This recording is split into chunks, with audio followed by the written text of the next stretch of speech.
BJP के गढ़ में गजब खेल हो गया भाई। कांग्रेस ने ऐसा खेल किया कि बीजेपी वाले सोचते रह गए। बीजेपी के पार्षद भी जो हैं वो आए थे इस तैयारी के साथ, लग रहा था कि बीजेपी जीतेगी, लेकिन कांग्रेस को मिल गई कामयाबी। कांग्रेस का खाता खुल गया। मैं बात कर रहा हूं बीजेपी का गढ़ माने जाने वाली सतना जिले की। यहां न्यू रामनगर नगर परिषद में अध्यक्ष का चुनाव था और आप देखिए कितनी दिलचस्प स्थिति कि बीजेपी के पास 9 पार्षद थे, कांग्रेस के पास 6 पार्षद थे, लेकिन कांग्रेस की दीपा मिश्रा जीत गई। हुआ कैसे?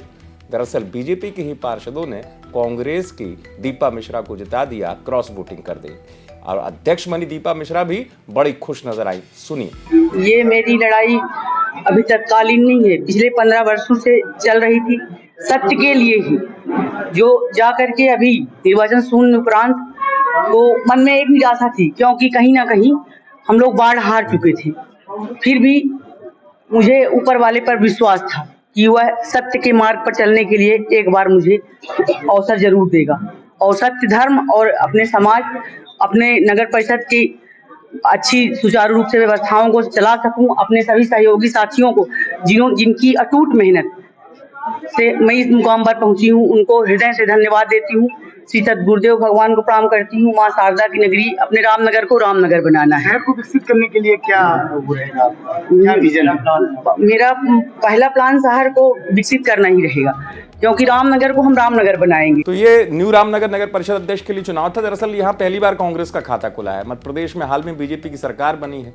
यहाँ पर उपचुनाव हुआ नगर परिषद के लिए। आपको बता दूं कि यहाँ पर 2015 में पहला चुनाव हुआ था। 2022 में जो चुनाव हुआ था उसमें जो अध्यक्ष बनी थी उन्होंने गलत जानकारी दे दी थी, जिसके चलते कोर्ट ने उनके निर्वाचन को शून्य घोषित कर दिया था और उसके बाद पार्षदों के चुनाव हुए थे।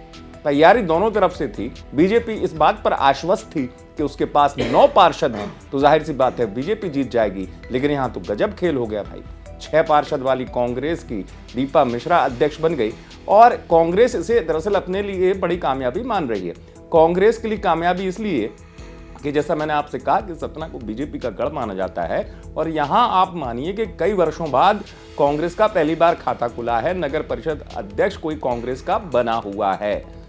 लेकिन आप सोचिए कि बीजेपी के लिए क्यों सोचने वाली बात है, क्योंकि बीजेपी जिसके पास पार्षदों की संख्या ज्यादा थी, बीजेपी जो इस तैयारी से आई थी कि जीतेगी बीजेपी ही, लेकिन जीत गई कांग्रेस। यहां पर कांग्रेस ने गजब खेल कर दिया। बीजेपी के गढ़ में कांग्रेस को कामयाबी मिल गई। सतना से आप तक खबर पहुंचाई वेंकटेश द्विवेदी ने। आप देखते रहे एमपी तक।